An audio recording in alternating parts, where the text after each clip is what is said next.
Hello everyone, today I am going to be filming a book haul which I am really excited about because over the past few weeks and months I've been buying a couple of books, not loads but I have quite a few which I've bought. So I thought I'd just share them with you guys because I really love watching book hauls, because when I'm kind of stuck for things to read I love seeing what other people enjoy, so I thought I'd just show you the kind of books that I've been buying lately, so hopefully you guys enjoy it. A couple of these books are like poetry based as well, because I do quite enjoy poetry books. It's not really something that I used to read, but I do really like them.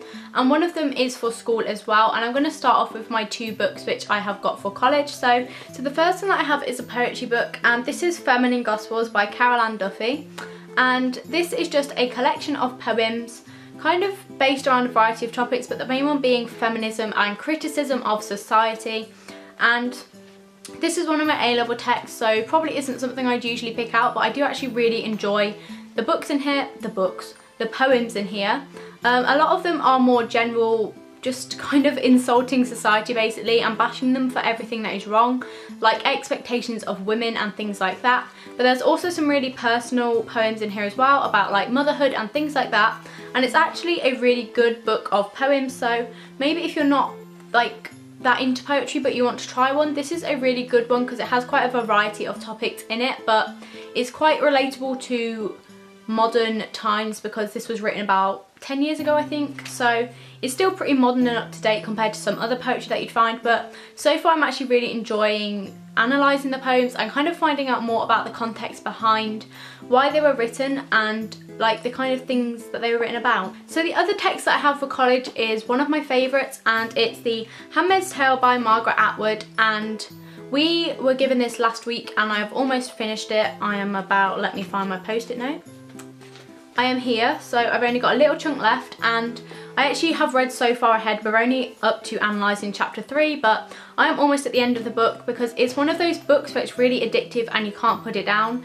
And it's a dystopian novel set in America, and it's basically where in the state of Gilead there's been like this kind of environmental, like, I don't know how to explain it, it's like basically something happened, there was like an explosion and a lot of the women went infertile, and the few who were left fertile were kept in Gilead, and basically Gilead closed all its borders and kept everyone in the state so that they couldn't leave. And the women who could have children are kind of put into different families and used as kind of surrogate mothers, and are used to give the families children to basically help repopulate the state because of the big like thing that went down. So basically it's about this woman whose name is Offred. That's not her actual name, but for the sake of the novel that is her name, let's say.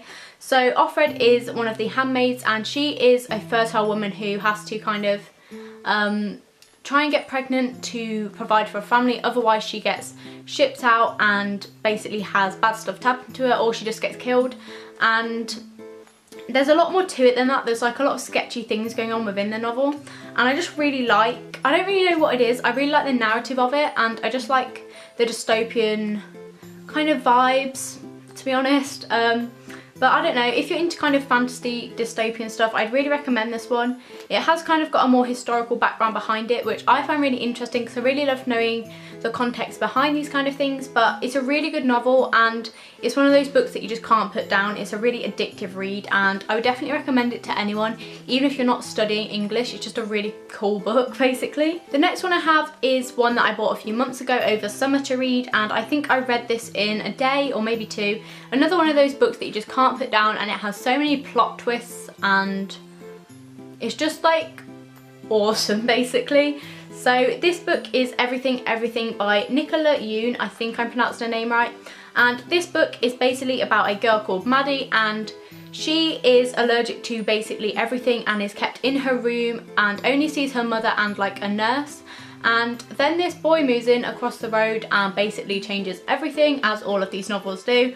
And it's just this really cool story about how her and Ollie basically change each other, and I don't really know, they kind of fall in love, and it's just a big love story, but it has so many plot twists. Like when I read the ending I was just sat there for ages just like, what just happened? But honestly Another really good book, it's basically a teen fiction romance kind of thing. So if you're into that like me, then you'll probably really like this one. If you've read things like All the Bright Places or The Sky is Everywhere, it's kind of got a similar vibe to that. So if you're into things like that, then you'll probably really like this book as well. The next one I have is another poetry book, and this is Milk and Honey by Rupi Kaur. And this one is quite well known because it's quite a Tumblr Instagrammy book. A lot of people take their pictures of it and put it on Instagram and everything. And as you can see by all of my post-it notes, post-it notes are basically what I use in books as bookmarks or in poetry if I really like a certain poem. So as you can see by all of these bookmarks, there is a lot of stuff in this which I really like, and it's kind of split into sections. It's about before love, during love, and then like a breakup basically. And it's just kind of going through life. So you have, hang on, I'll actually get the actual names of each section. So it starts with the hurting, then it goes to the loving, then it goes to the healing, and it just kind of goes through stages, and it talks about love and again feminism, women's expectations, things like that. It has some really kind of strong thoughts in it, maybe, like, I don't know, there's a lot of ideas in this book which I feel like are really important in today's society, and I don't know, it makes you feel a lot of things. Like if you read this like front to back, you'll probably feel like every emotion under the sun when you read it. And there's a lot of things in this book which I really agree with, and it just has some really interesting ideas in it. And again, if you're new to poetry, this is definitely one that I would recommend because it's just really good. And they're not really long annoying poems either, like some of them are really short and they have really nice illustrations in them too. And I will try and find one which I really like and just read it out to give you an idea. So the one I'm going to read out is this one, and it's basically about women's expectations because, as you can probably tell, this is something that I quite like because a lot of the books have this theme. So this one says, I want to apologise to all the women I have called pretty before I've called them intelligent or brave. I am sorry I made it sound as though something as simple as what you're born with is the most you have to be proud of when your spirit has crushed mountains. From now on, I will say things like you are resilient or you are extraordinary, not because I don't think you're pretty, but because you are so much more than that. Like, that's a pretty strong message, you know, and there is so much more good stuff in this poetry compilation thing, and Rupi Kaur is amazing, really lovely as well. And you know, even if you're not that into poetry, give it a read. If you don't like it, never mind, shove it on your Instagram, it looks great. Okay, so the next one I have is another kind of teen fiction rom-com-y thing. And this is Beautiful Broken Things by Sarah Barnard, and can we just appreciate the cover for a minute? I literally got this book about 10 minutes ago prior to filming this. It just arrived from Amazon, and I don't really know what it's about yet because I haven't started reading it, obviously. This book is about, I'll just read out the blurb, to be honest. Like, you can probably find this online, but if you just want me to read it to you. It goes, Caddy and Rosie have always been inseparable, but that was before Suzanne. Now Caddy wants to be more than just the quiet one, she wants something to happen. I was brave. Suzanne is trying to escape her past and be someone different, someone free. She was reckless, but sometimes downward spirals have a momentum of their own. We were trouble, and no one can break your heart like a best friend. And then it says underneath, a beautiful tale of the power and complexities of female friendship. So yeah, obviously can't really tell you what I think of this yet because I haven't read it, but I'm really excited to give it a read, and I will probably mention it on my Instagram or Twitter if you do want to know, or just tweet me and ask me about any of these books, you know. I'm happy to talk about books for hours, but yeah, I'm really excited to read this one. The next book I have is one that I picked up a few months ago again. I think we got this in about June, and this is Him and Me by Michael and Jack Whitehall. And if you know me, you know I really do like Jack Whitehall, so that was one of the main reasons that I bought it. But honestly, not really into autobiographies that much. Like, that kind of thing has never really floated my boat, but this is such a good book. It's basically written through the narrative of Jack retelling kind of childhood stories, and then his dad Michael giving you like the honest version of what happens, and it just kind of talks about really random things like about school and about how he got into comedy and acting. Even if you're not really into Jack Whitehall, it's just a really funny book. And it has a lot of funny photos and illustrations in it, and I don't know, it's a really good book because you have like the contrasting narratives of like a younger male and then an older generation in the book. The next book I have is The Canal Boat Cafe by Cressida McLaughlin, I think. don't know how to pronounce your name. It's a really good novel so far. It's basically about this girl called Summer whose mum has died, so she has to go back to town and basically rescue this canal boat which her mum had and was a cafe, and I don't know, it's just about how she meets this man called Mason. Can't really tell you much more than that because I haven't got very far into it, but so far it's just a really easy read book. You know, when you're kind of in between books or you've read something really heavy and you want something a bit more kind of chill and laid back where you can just pick up whenever you want, this is just a really good chilled out book. The next one I have is Me and Earl and the Dying Girl by Jessie Andrews, and I picked this up because I watched the film on Sky Movies like the other week and I really liked it because it was filmed quite differently to how a lot of like teen movies are, and I really just liked the original ideas in it, so I thought I'd see if the book was any good either, and to be honest I'm a bit disappointed by it.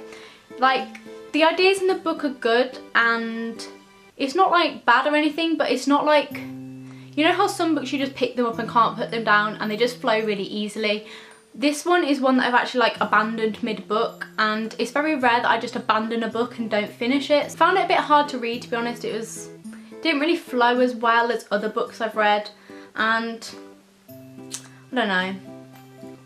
So the final book I have is This Modern Love by Will Derbyshire, and this is also signed by Will, which I'm very happy about.